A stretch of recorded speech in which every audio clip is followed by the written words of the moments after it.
گرانترین کاتژمێرەکان لە هەموو جیهان. لەوانەیە تۆ کاتژمێرێکی ئاسایی لەدەست بکەیت یاخود بە نرخێکی هەرزان بیکڕیت، بەڵام تا ئێستا زانیتە ئەو کاتژمێرانەی کەسانی دەوڵەمەند و سیاسەکان لە دەستی دەکەن نرخەکانی باوەڕ پێنەکراوە. بەڵام بۆچی نرخی ئەم کاتژمێرانە واگرانە؟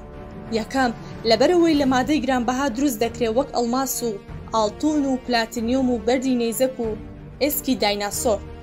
دووەم ماوەی دروستکردنی ئەو وردەکاری ئاڵۆزانەی کە تیایدا دروست دەکرێت.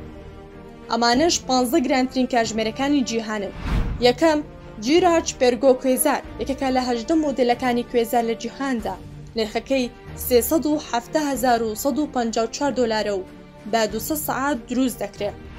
دووەم کاتژمێری چاپرت ئەلیوسی، یەکێکە لە کاتژمێرە دیار و بەناوبانگەکان لە خواوەندی ڕۆمانی جانوس واتە دووڕووی گیراوە کە بەناوبانگە با دووڕوەکەی و نرخەکەی 461,459 دۆلار. سێەم مەتریس دو تێمپس، یەکێکە لە کاتژمێرە بەناوبانگەکان کە 18 مۆدلی لێ دروست کراوە و نرخەکەی 498,475 دۆلارە. چوارەم کریستۆف کلارە دووەڵ تو نایت ئیگڵ، ئەم کاتژمێرە 68 پارچەیە و نرخەکەی 549,062 دۆلارە. پێنجەم جۆرج دانیێلز کۆئەکسیال کۆرۆنۆگراف، کاتژمێرێکی مۆدل کلاسیکە و تەنها چەندانەیەکی لێبەرەم هاتووە کە گرنگترین شت لە دروستکردنیدا دەهێنانی سیستمی پرگاڵ بووە کە دواتر فرۆشا بە ئۆمێگا و نرخەکەی 570,272 دۆلارە. شەشەم بولگاری ماکسۆنیک، نرخەکەی 572,505 دۆلارە.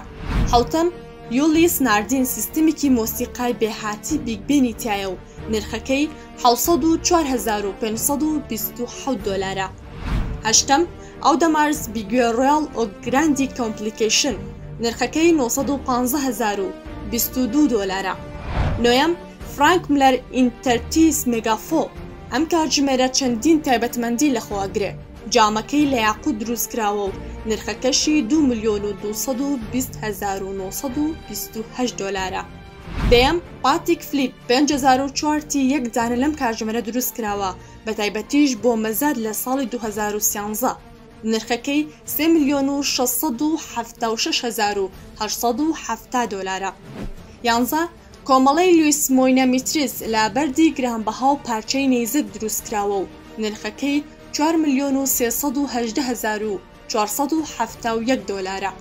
دوانزە پاتیک فلیپ ریف، کاتژمێرێکی ئاڵۆز و دەگمەن و مێژوویە، تەنها 4 دانەی لێ دروست کراوە، نرخەکەی بریتێ لە 10,981,256 دۆلار.